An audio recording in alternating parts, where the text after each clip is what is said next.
আজ শুক্রবার সকাল সকাল নিজের এক্স হ্যান্ডেলে বড় বার্তা দিলেন মুখ্যমন্ত্রী মমতা বন্দ্যোপাধ্যায়। ফিরে দেখলেন ইতিহাস। 1942 সালের আজকের দিনেই ভারত ছাড়ো আন্দোলনের সূচনা করেছিলেন জাতির জনক মহাত্মা গান্ধী। তিনি ডু অর ডাই স্লোগান দেন। আর আজ এই নিয়ে বিশেষ বার্তা দিলেন মমতা।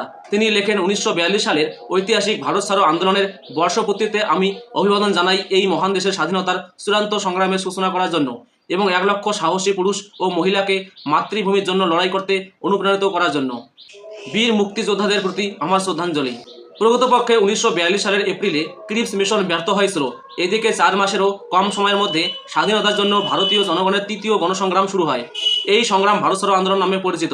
দ্বিতীয় বিশ্বযুদ্ধের সময় 1942 সালের 8ই আগস্ট মহাত্মা গান্ধী নিখিল ভারত কংগ্রেস কমিটির মুম্বাই অধিবেশনে ভারত ছাড়ো আন্দোলনের প্রস্তাব পাশ করেন।